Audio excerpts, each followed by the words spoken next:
नमस्कार दोस्तों, आज की कहानी है गलती और गुनाह में भेद समझें। राम एक सदा विचारों वाला व्यक्ति है। वह एक आकर्षक व्यक्तित्व का मालिक है। ईमानदारी, साहस, सादगी, स्पष्टवादिता उसके गुण हैं, लेकिन इन सब के बीच वह कुछ हद तक स्वहितैषी एवं अहंकारी है। राम को समुद्री जीवन से बहुत लगाव है, इसलिए वह अपना करियर एक नाविक के रूप में चुनता है। कुशल नाविक होने के कारण जल्दी उसका प्रमोशन होता है और वह व्यापारिक जहाज में अफसर के तौर पर नियुक्त किया जाता है। एक बार राम एक जहाज का लीडर चुना जाता है, जिसमें अन्य अफसरों के साथ 800 यात्री हैं। अचानक ही समुद्र में तूफान आता है। सभी इधर उधर भागने लगते हैं। सबको अपनी जान की चिंता होने लगती है और सभी अफसर बिना यात्रियों की परवाह किए जहाज छोड़कर भाग जाते हैं। इनमें राम भी शामिल होता है। वह एक लीडर होने के बावजूद इन विकट परिस्थितियों में अपने यात्रियों को मौत के मुंह में छोड़कर भाग निकलता है। राम और सभी अफसर बचकर निकल जाते हैं, लेकिन अब राम को आत्मग्लानि सताने लगती है। उसे बार बार यात्रियों का ख्याल आता है, अपनी खुदगर्जी पर गुस्सा आता है। पर कुछ देर बाद उसे पता चलता है कि एक अन्य जहाज के लीडर और उसकी टीम ने सभी यात्रियों को बचा लिया। राम ने संकट के समय अपने कर्तव्य को त्याग दिया था। उसे हर वक्त इस बात का अफसोस होता। वो खुद को कोसता, पूछता उसने यह काम कैसे कर दिया। उस वक्त उस स्वहित की कैसी पट्टी उसकी आंखों पर बंध गई और वह कर्तव्य विमुख हो गया और वह कठिन समय में सही निर्णय नहीं ले पाया।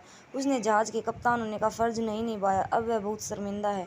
राम पर मुकदमा चलाया गया। जज जानना चाहते थे कि उसने ऐसा क्यों किया, क्यों अपने कर्तव्य का पालन नहीं किया, कप्तान होकर क्यों यात्रियों को मरने के लिए छोड़ दिया। राम कुछ छिपाना नहीं चाहता था, लेकिन अपनी सफाई देने में भी असमर्थ था। इस तरह वह मुकदमा हार जाता है और उसका लाइसेंस भी रद्द कर दिया जाता है। इसी दौरान राम की मुलाकात विजय से होती है। विजय एक रिटायर्ड जहाज कैप्टन है। विजय राम की बहुत मदद करता है, क्योंकि वह उसकी परिस्थिति एवं मनस्थिति को अच्छी तरह समझता है।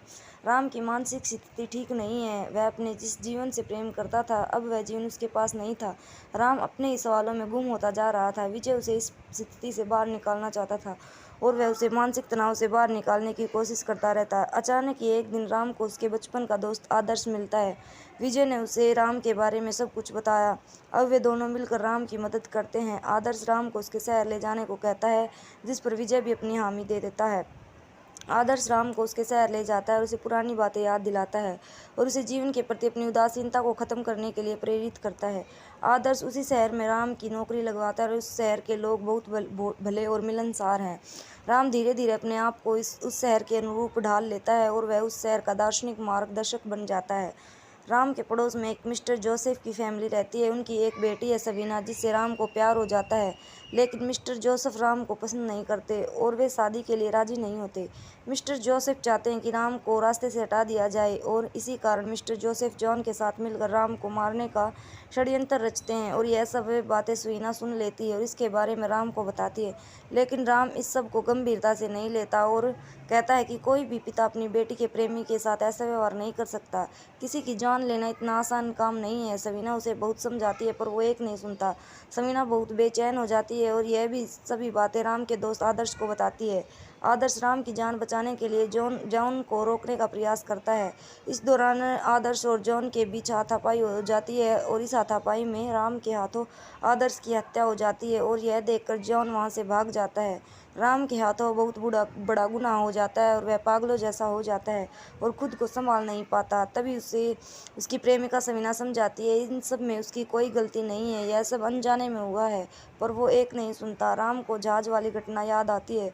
उस वक्त वह परिस्थिति से भाग गया था और इस वक्त वह यह नहीं करना चाहता था। इसलिए राम अपनी गलती का प्रायश्चित करने का आदर्श के घर जाता है। की स्थिति बहुत गंभीर है। पालन पोषण करने वाला कोई नहीं है और उन्हें अब तक यह भी नहीं पता कि उनका बेटा मर गया है। राम मेहनत करके परिवार का पालन पोषण करता है और आदर्श की बहनों की शादी करता है, लेकिन उसके मन पर भार है और वह एक दिन आदर्श के पिता को सब कुछ बता देता है। आदर्श के पिता गुस्से में आकर राम को मार देते हैं। राम पर सच कबूल करना भारी पड़ जाता है और उस परिवार का एकमात्र सहारा भी छूट जाता है। इस कहानी से हमें यह सीख मिलती है, कभी कभी परिस्थितिवश हुई घटनाओं को मैं खुद को भागी ना समझे। हर परिस्थिति समान नहीं होती। हम सच न बताता तो खुद भी जिंदा रहता और आदर्श के परिवार का सहारा बनता और शायद यही उसके जीवन का सबसे बड़ा प्रायश्चित होता।